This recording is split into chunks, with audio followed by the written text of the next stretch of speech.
Perfecto. Un detallito informativo rápido, doctor. Precisamente justo este día que se cumple un año de la invasión Rusia de Ucrania, Polonia pues ha hecho la entrega al ejército ucranio de los primeros tanques Leopard 2 de fabricación Alemania, que el gobierno de Kiev pues estaba reclamando desde hace algún tiempo. Por otro lado, también como un elemento que vale la pena ponerlo ahí en el contexto de la conversación, y que marca este aniversario, China ha presentado hoy viernes una propuesta con 12 puntos para dar una solución política a la guerra. En el documento pide un alto al fuego a ambas partes, la apertura de negociaciones de paz y defiende la integridad territorial de todos los países. Además, insta a Occidente a que levante las sanciones a Rusia. Esa es información de último momento, doctor. Tenemos diferencia horaria tanto con China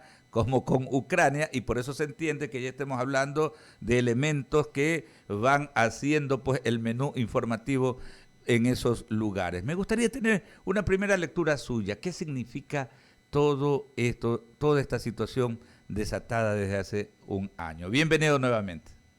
Muchas gracias, Alberto. Muy buen día. No había podido tener ese saludo a usted y a todas las personas que nos escuchan en la prestigiosa radio y 99. Buen viernes. Ya prácticamente estamos terminando la semana.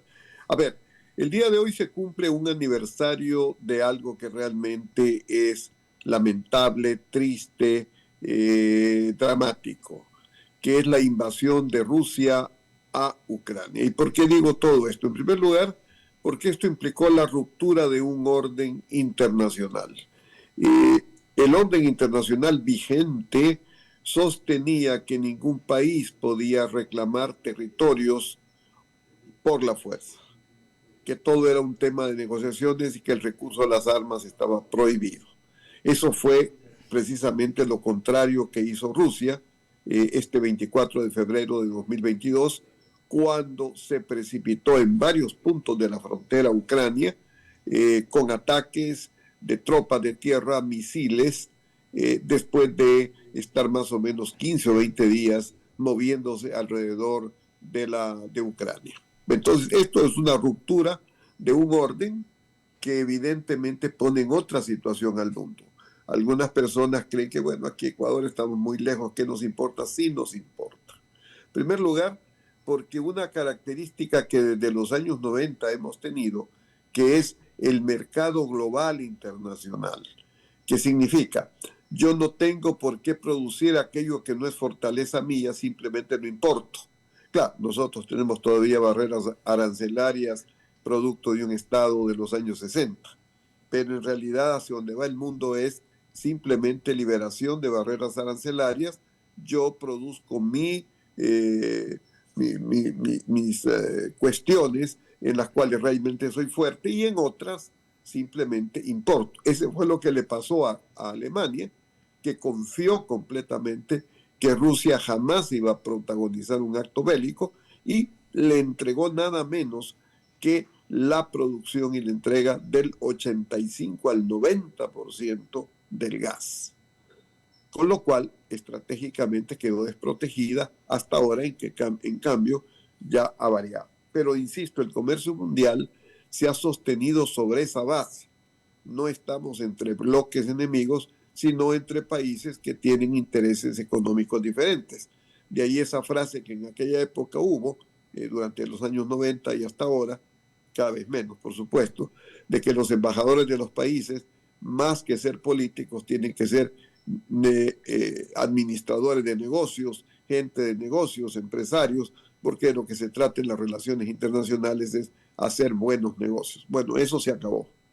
Ahora estamos en un mundo de bloques, en un mundo enfrentado, en un mundo en guerra. Primera cosa. Segunda, ¿por qué dramática y triste? Por la cantidad de muertos, de familias destruidas. Ayer estaba hablando con unas personas ucranias y me contaban de que tenían al papá, la mamá en los territorios. Además, no nos olvidemos de que la relación entre Ucrania y Rusia, si bien son dos países diferentes con identidades diferentes, ha habido la mayor interrelación y flujo.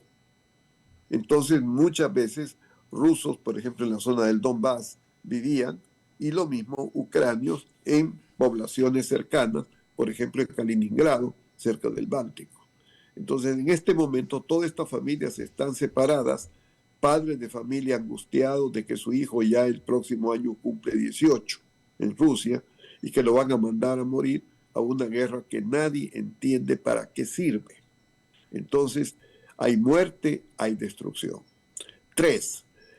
El pueblo ucranio ha demostrado una fuerza, una capacidad de resistencia a todo lo que está sucediendo.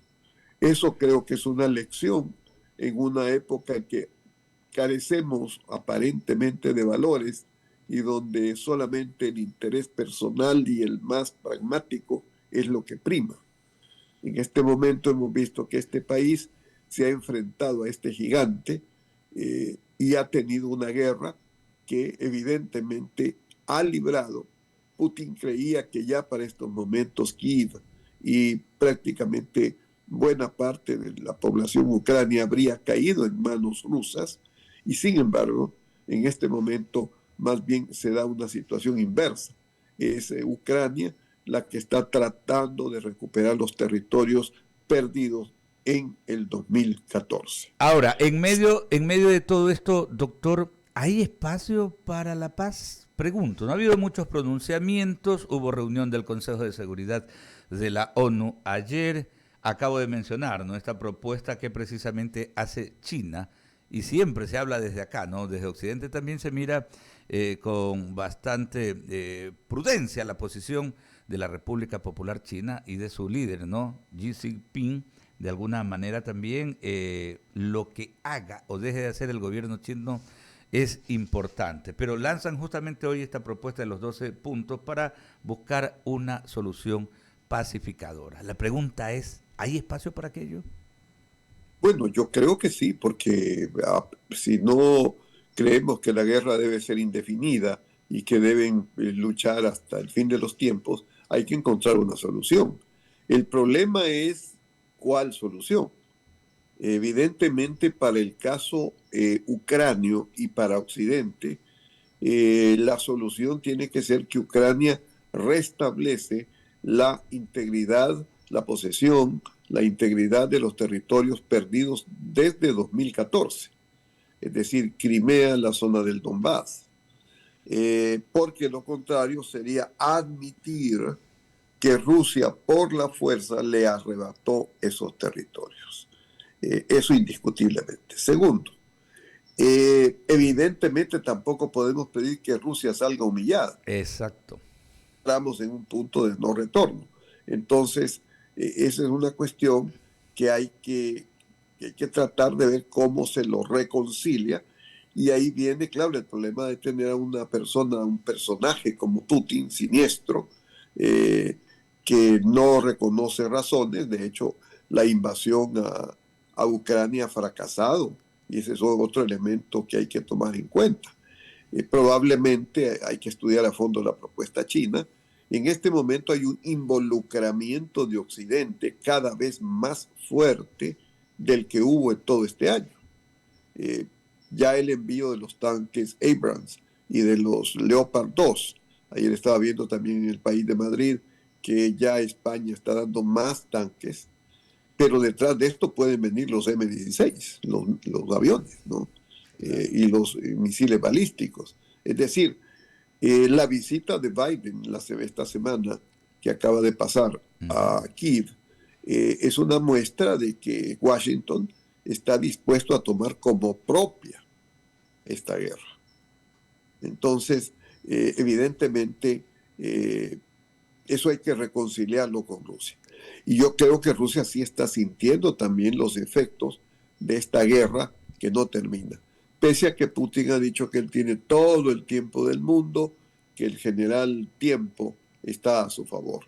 Claro. Pero es así. Y finalmente, creo que hay otro motivo que Putin debiera tomar en cuenta, y es que la Europa que él creyó iba a tener enfrente una Europa desunida, desmoralizada, debilitada, es una Europa unida más que nunca bajo el liderazgo de Alemania y de Francia. Claro. Entonces la Unión Europea es tan fuerte que países como Suecia en este momento han pedido ya el ingreso a la OTAN y todo el cerco de países de la OTAN está alrededor de Rusia.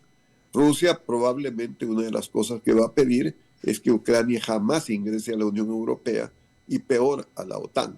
Entonces hay todos esos temas de fondo, pero el problema es cómo garantizamos por un lado la integridad de Ucrania, porque si no tanto muerto no habría servido para nada, y cómo también hacemos que Rusia haga o tenga una retirada que no sea vergonzosa. Vergonzosa. Para Putin, Así, ¿no? Para Putin, sobre todo. Es determinante lo que usted acaba de decir, el doctor Joaquín Hernández, ¿no? Porque definitivamente, ¿no? Una Europa unida, por un lado, bien consolidada, incluso estos países, ¿cómo es que le denominan? Los amigos de Bucarest, creo que le llaman, que es un grupo, ahí está Letonia, Lituania, Estonia y todas esas repúblicas, algunas que formaban e integraban la Unión de Repúblicas Socialistas Soviéticas hasta el 90, ¿no?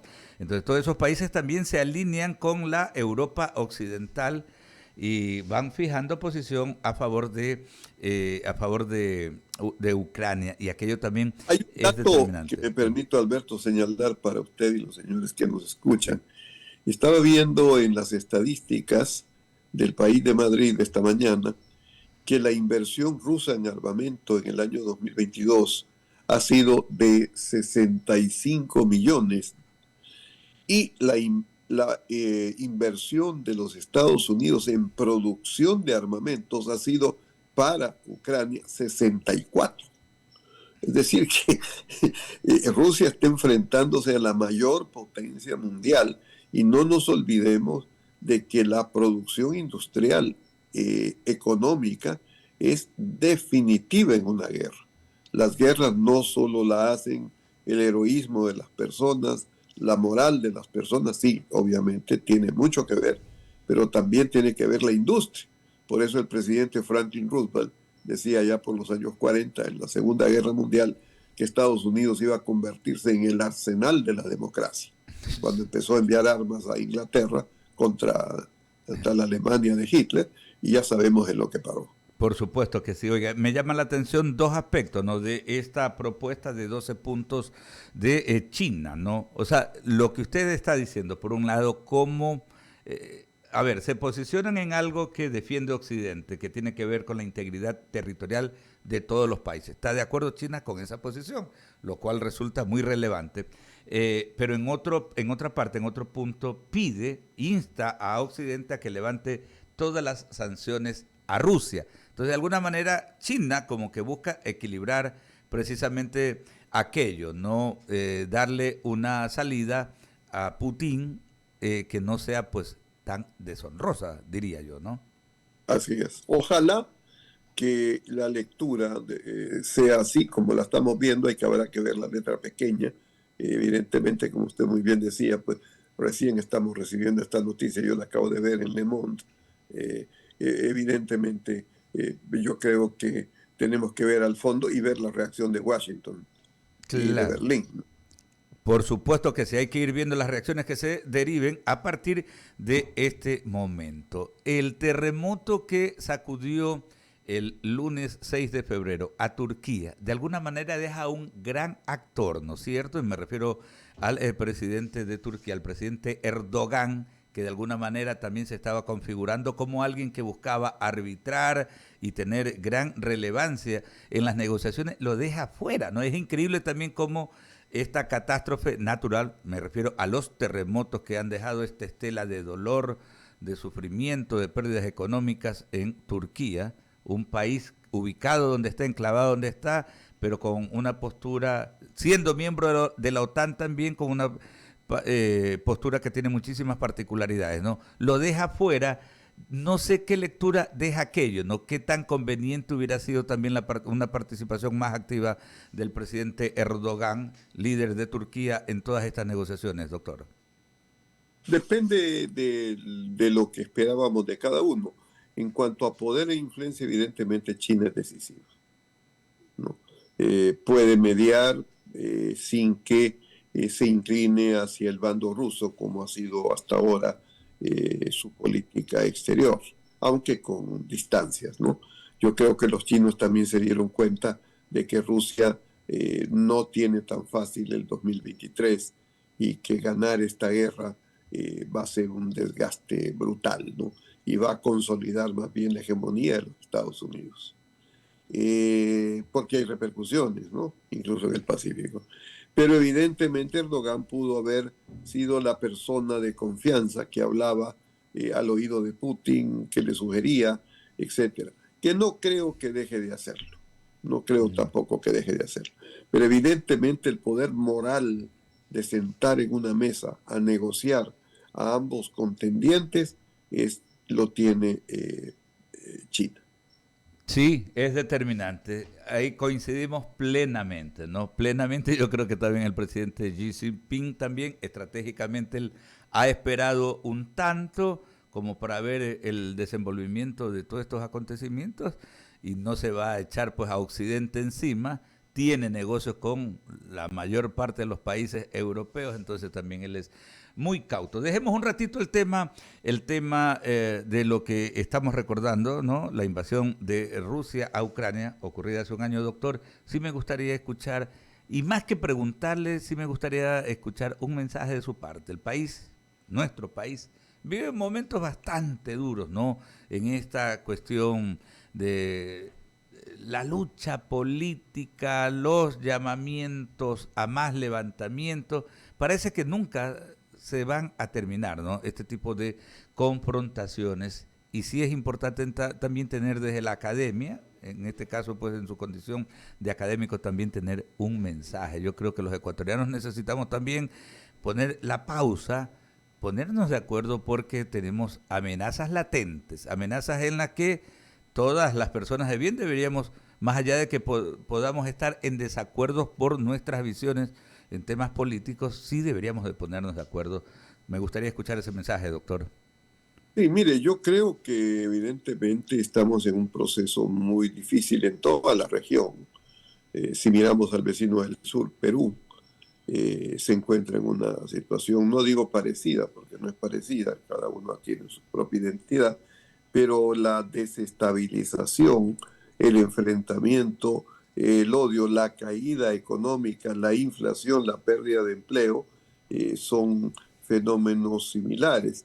Si miramos a Colombia arriba, ya el presidente Petro está empezando a atravesar momentos difíciles con las nuevas leyes que quiere aprobar, ya la luna de miel se terminó y comienzan ya los enfrentamientos, con una característica muy nueva, y es que ahora la gente no vive de lo ideológico, la gente vive de aquellas cuestiones que le permiten hacer su vida mejor.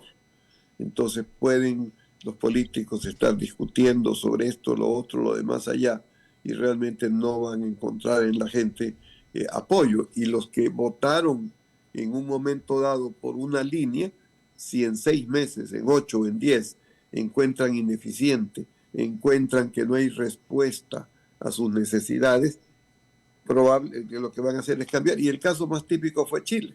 Claro. Chile, las elecciones, un gobierno de izquierda liderado por Boric, y una asamblea constituyente que pensaba refundar Chile, como es típico de todos estos movimientos que creen que van a, perdónense la expresión, descubrir la pólvora.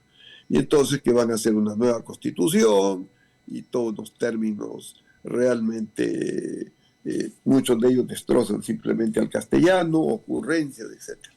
Se suponía que si el presidente Boric estaba en izquierda y había ganado, y esta asamblea constituyente y la decisión de hacer una nueva constitución y elegir a esos constituyentes para que la hagan, había ganado, pues era evidente que esto estaba enrumbado en una dirección ideológica. Y los resultados fueron al revés. Los chilenos votaron en contra del proyecto de constitución y, por supuesto, tuvieron que salir los constituyentes y el presidente Boric tuvo que echar marcha atrás en todas las políticas que tenía diseñadas una vez que estuviese aprobada esa constitución. Entonces, esto significa que hay un electorado móvil que no se identifican con causas ideológicas, lo cual no significa que no razone, sino que tiene una visión del mundo diferente. Está persiguiendo sus intereses, peor en una época de inflación, de escasez de empleo. Entonces, yo lo que diría como mensaje que usted me pide es que tenemos que hacer una reflexión. Es muy difícil. Tenemos que educar a nuestra familia, tenemos que educar a nuestros hijos, pero educar no en un sentido tradicional, sino educar en un sentido de enfrentarse a la realidad. Los jóvenes hoy día, muchos, viven en una ansiedad permanente. Entonces, los padres de familia son los que están, en primer lugar, obligados por su misión a ayudar a tranquilizarlos. No sé si usted ha visto pues, todas las cosas típicas nuestras de que en un semáforo el uno le quiere pasar al otro, el otro le quiere pasar al otro. Consecuencia, el tráfico se complica. Pero como cada uno quiere ser el más sabido, entonces complica. Los ascensores, ¿no? Que le dan 4 o 5 veces al botón. Por eso el ascensor puede ir más rápido. Cuando llegamos a los aeropuertos aquí en Ecuador es impresionante cómo en ese momento que recién está aterrizando y van abriendo puertas, sale la gente corriendo como que estuviera ganando la maratón de 200 millas, ¿no? O sea, es una especie de ansiedad de correr, que eso ya es un componente de esta situación explosiva que vivimos, porque evidentemente nos estamos enfrentando los unos a otros. Un comentario fácil y reflexivo prende, basta ver las redes sociales, cómo personas se contradicen simplemente, no han leído, no han entendido. Entonces yo creo que en estos momentos el país tiene que recobrar esa serenidad y por supuesto fijar las metas. ¿Qué queremos? Correcto. Queremos, por ejemplo, que aumenten los empleos y que venga la inversión extranjera. Bueno, ¿cómo vamos a hacer con todo el gasto de subsidio de gasolina y diésel? Es decir, tenemos que afrontar las cosas, pues. Claro, fijar la agenda mínima, como decimos nosotros, y poder consolidar aquello que denominamos también el gran pacto social que se requiere en cualquier país, ¿no? El pacto social. Ese pacto social es el que en este momento no existe vigente. Correcto, y ese debe ser el norte. Doctor, gracias por la generosidad de su tiempo. También. A ustedes que tengan todos muy, muy buen día, un feliz viernes y un mejor fin de semana. Muchísimas gracias. Es el rector de la Universidad de Especialidades Espíritu Santo, el doctor Joaquín Hernández, experto en temas internacionales, columnista de importantes medios de comunicación. Vamos a la pausa. Ya volvemos porque, por supuesto, que esta emisión matinal se